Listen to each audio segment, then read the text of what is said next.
غزل الغزلات 7واں باب۔ اے امیر زادی، تیرے پاؤں جوتیوں میں کیسے خوبصورت ہیں۔ تیری رانوں کی گولائی ان زیوروں کی مانند ہے جن کو کسی استاد کاریگر نے بنایا ہو۔ تیری ناف گول پیالہ ہے جس میں ملائی ہوئی مے کی کمی نہیں۔ تیرا پیٹ گیہوں کا انبار ہے جس کے گردا گرد سوسن ہو۔ تیری دونوں چھاتیاں دو آہو بچے ہیں جو تو عام پیدا ہوئے ہیں۔ تیری گردن ہاتھی دانت کا برج ہے۔ تیری آنکھیں بیت ربیم کے پھاٹک کے پاس حسبون کے چشمے ہیں۔ تیری ناک لبنان کے برج کی مثال ہے جو دمشق کے رخ بنا ہے۔ تیرا سر تجھ پر کرمل کی مانند ہے اور تیرے سر کے بال ارغوانی ہیں۔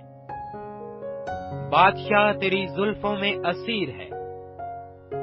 اے محبوبہ، عیش و عشرت کے لیے تو کیسی جمیلہ اور جاں فضا ہے۔ یہ تیری قامت کھجور کی مانند ہے اور تیری چھاتیاں انگور کے گچھے ہیں۔ میں نے کہا میں اس کھجور پر چڑھوں گا اور اس کی شاخوں کو پکڑوں گا۔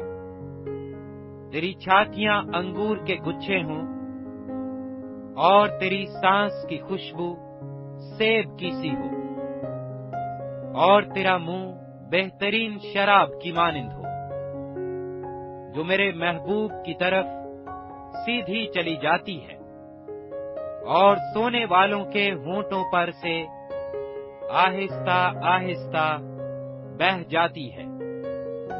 میں اپنے محبوب کی ہوں اور وہ میرا مشتاق ہے۔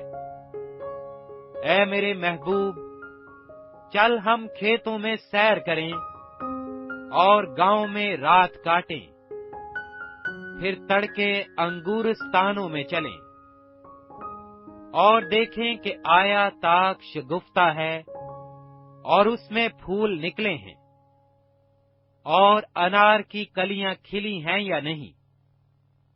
وہاں میں تجھے اپنی محبت دکھاؤں گی۔ مردم گیا کی خوشبو پھیل رہی ہے اور ہمارے دروازوں پر ہر قسم کے تر و خشک میوے ہیں جو میں نے تیرے لیے جمع کر رکھے ہیں۔ اے میرے محبوب۔ وائز 8واں باب۔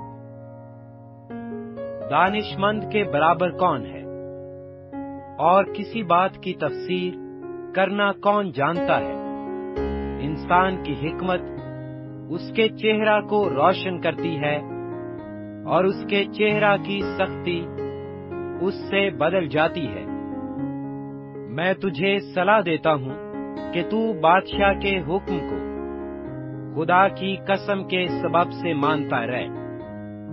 تو جلد بازی کر کے اس کے حضور سے غائب نہ ہو اور کسی بری بات پر اصرار نہ کر، کیونکہ وہ جو کچھ چاہتا ہے کرتا ہے، اس لیے کہ بادشاہ کا حکم با اختیار ہے اور اس سے کون کہے گا کہ تو یہ کیا کرتا ہے؟ جو کوئی حکم مانتا ہے برائی کو نہ دیکھے گا، اور دانش مند کا دل موقع اور انصاف کو سمجھتا ہے، اس لیے کہ ہر امر کا موقع اور قاعدہ ہے، لیکن انسان کی مصیبت اس پر بھاری ہے، کیونکہ جو کچھ ہوگا اس کو معلوم نہیں، اور کون اسے بتا سکتا ہے کہ کیوں کر ہوگا۔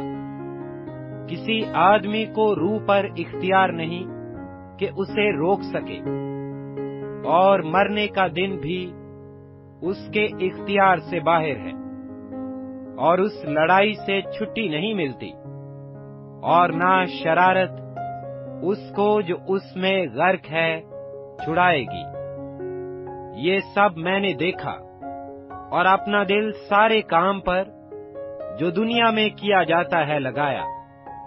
ایسا وقت ہے جس میں ایک شخص دوسرے پر حکومت کر کے اپنے اوپر بلا لاتا ہے۔ اس کے علاوہ میں نے دیکھا کہ شریر گاڑے گئے اور لوگ بھی آئے اور راست باز پاک مقام سے نکلے اور اپنے شہر میں خاموش ہو گئے۔ یہ بھی بتلان ہے، چونکہ برے کام پر سزا کا حکم فوراً نہیں دیا جاتا، اس لیے بنی آدم کا دل ان میں بدی پر بشدت مائل ہے۔ اگرچہ گنہگار 100 بار برائی کرے اور اس کی عمر دراز ہو، تو بھی میں یقیناً جانتا ہوں کہ انہی کا بھلا ہوگا جو خدا ترس ہیں اور اس کے حضور کانپتے ہیں، لیکن گنہگار کا بھلا کبھی نہ ہوگا، اور نہ وہ اپنے دنوں کو سایہ کی مانند بڑھائے گا، اس لیے کہ وہ خدا کے حضور کانپتا نہیں۔ ایک بطالت ہے جو زمین پر وقوع میں آتی ہے کہ نیکوکار لوگ ہیں جن کو وہ کچھ پیش آتا ہے جو چاہیے تھا کہ بد کرداروں کو پیش آتا، اور شریر لوگ ہیں جن کو وہ کچھ ملتا ہے جو چاہیے تھا کہ نیکوکاروں کو ملتا۔ میں نے کہا کہ یہ بھی بتلان ہے۔ تب میں نے خرمی کی تعریف کی، کیونکہ دنیا میں انسان کے لیے کوئی چیز اس سے بہتر نہیں کہ کھائے اور پیے اور خوش رہے، کیونکہ یہ اس کی محنت کے دوران میں، اس کی زندگی کے تمام ایام میں جو خدا نے دنیا میں اسے بخشی، اس کے ساتھ رہے گی۔